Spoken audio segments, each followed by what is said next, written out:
আসসালামু আলাইকুম প্রিয় দর্শক, প্রিয় বন্ধুগণ, সাত সকালে চলে আসলাম রাধানগর সাদ্দাম বাজার হতে আপনাদের মাঝে জনস্বার্থে জনকল্যাণে সচেতনমূলক পোস্ট হিসাবে আপনারা ভিডিওটি আমার শেয়ার করে দিবেন। কারণ আজকে আমি গবাদি পশুর মাংস কিংবা গরুর মাংস নিয়ে কিছু কথা বলতে আসছি।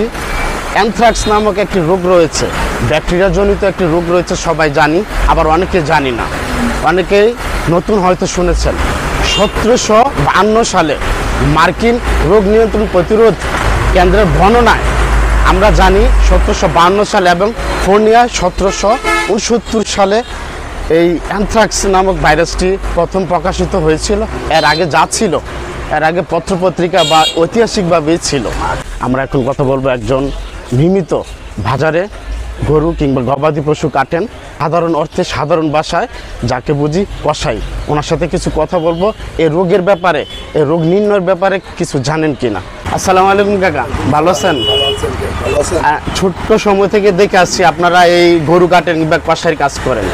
গরুর একটা নতুন রোগ আমরা শুনতেছি, অ্যানথ্রাক্স নামক, শুনেছেন কখনো? শুনছি, আমরা তো কোনো ভাইরাস গরু আমরা কাটি। আচ্ছা, মানে ফ্রেশ কোনো অসুস্থ গরু কাটেন? আচ্ছা, অ্যানথ্রাক্স যে রোগটা রয়েছে, রোগটার বিষয় জানেন কিনা? রোগটা ভাইরাসের বিষয়ে জানি, আমরা কাটি না, সবাই বলি যে এটা না কাটাই ভালো। আচ্ছা, অল্প টাকা কমের জন্য একটি অসুস্থ গরু যদি বাজারে কাটেন, জনগণ কিংবা যারা ক্রেতা তারা কিন্তু জানে না যেটা সুস্থ কিনা অসুস্থ। তারা তাদের দৈহিক চাহিদা পূরণের জন্য কিন্তু গরুর মাংস নিয়ে যায়। হ্যাঁ, এই ভাইরাসটা যদি গরুর মধ্যে থাকে, এই ভাইরাসটা গবাদি পশু প্লাস মানবদেহে সংস্পর্শে এটা প্রবেশ করে। আর এটার কি ক্ষতিকর জানেন? বাংলাদেশ প্রথম আলো পত্রিকা বা প্রতিবেদনে দেখেছিলাম রংপুর বিভিন্ন উপজেলায়, গাইবান্ধা বিভিন্ন উপজেলায় অ্যানথ্রাক্স কিংবা তরকা নামক ভাইরাসের সংক্রমণে 3 শতাধিকের বেশি গরু মারা গিয়েছে এবং অনেক পরিবার এই ভাইরাসে আক্রান্ত হয়েছে।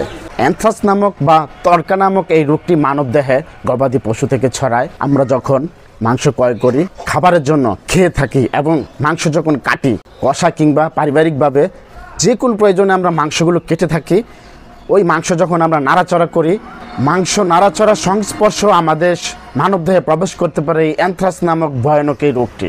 অতএব প্যানিক না হয়ে সবাই সতর্ক, সচেতন হতে হবে। সচেতনমূলক পোস্ট হিসাবে অবশ্যই সবার কাছে একটি শেয়ার চাই।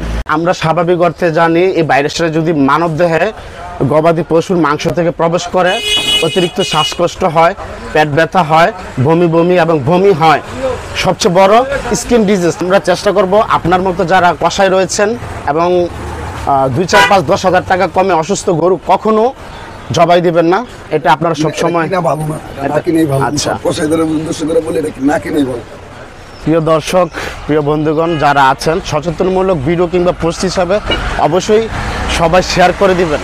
তবে গরুর মাংস কিংবা গবাদি পশুর যে অ্যানথ্রাক্স নামক যে রোগটি রয়েছে, প্যানিক না হয়ে সবাই সচেতন হবেন, সতর্ক হবেন। অল্প টাকা কমে পেয়ে অসুস্থ গরু মাংস কেউ ক্রয় করবেন না। আপনারা জানেন এই ব্যাকটেরিয়া জনিত রোগটি মানবদেহের জন্য মারাত্মক ক্ষতিকর। ধন্যবাদ, সবাই ভালো থাকবেন। আসসালামু আলাইকুম।